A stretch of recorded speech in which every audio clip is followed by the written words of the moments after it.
Israel ও হামাসের মধ্যে যুদ্ধবিরতি চুক্তির অংশ হিসেবে ইসরায়েলি ৩ জিম্মিকে মুক্তি দেওয়া হয়েছে। মধ্য গাজার দিল এল বালাহের একটি জায়গায় শনিবার তাদের জনসমক্ষে আনা হয় বলে জানিয়েছে কাতার ভিত্তিক সংবাদ মাধ্যম আল জাজিরা। পরে জিম্মিদের আনুষ্ঠানিকভাবে রেড ক্রসের আন্তর্জাতিক কমিটির কাছে বুঝিয়ে দেয় হামাস। এদিকে ৩ ইসরায়েলি জিম্মি মুক্তি হওয়ার পর ইসরায়েল ১৮৩ জন ফিলিস্তিনিকে মুক্তি দিয়েছে। মুক্তি পাওয়া ইসরায়েলি জিম্মিরা হল এলি শরবি বা লেভি ও ওহাদ বেন ওমি।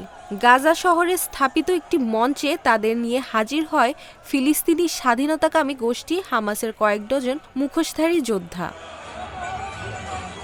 বেন ওমি ও শরাবি দুজনকেই ২০২৩ সালের ৭ অক্টোবর হামাস নেতৃত্বাধীন হামলার সময় ইসরায়েলের কিব্বুৎজ বেরির কাছ থেকে তুলে নেওয়া হয়। সেদিন লেভিকে অপহরণ করা হয় নোভা কনসার্ট থেকে।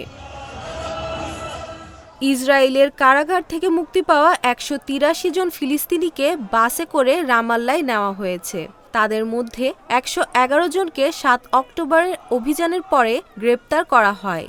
৭ জন বন্দীকে যাবজ্জীবন কারাদণ্ডে দণ্ডিত করা হয়। ইসরায়েলের দখলকৃত পশ্চিম তীরের বন্দীরাও রয়েছে এ তালিকায়। তাছাড়া ইসরায়েলের কারাগার থেকে মুক্তি পাওয়া ৪ ফিলিস্তিনিকে গুরুতর অসুস্থ অবস্থায় রামাল্লার একটি হাসপাতালে নেওয়া হয়েছে। হামাস ৩ ইসরায়েলি জিম্মিকে মুক্তি দেওয়ার পর একটি দীর্ঘ বিবৃতি দিয়েছে। এতে বলা হয়, অপরাধী নেতানিয়াহু ও তার সেনাবাহিনী ৪৭১ দিনে যে পরম বিজয় চেয়েছিল তা ছিল বিভ্রম।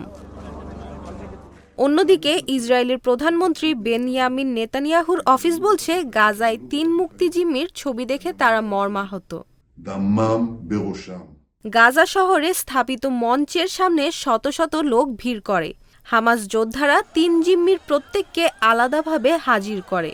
রেড ক্রসের কর্মকর্তাদের কাছে জিম্মিদের হস্তান্তর আগে একটি প্রকাশ্যে বিবৃতি দেয় হামাস।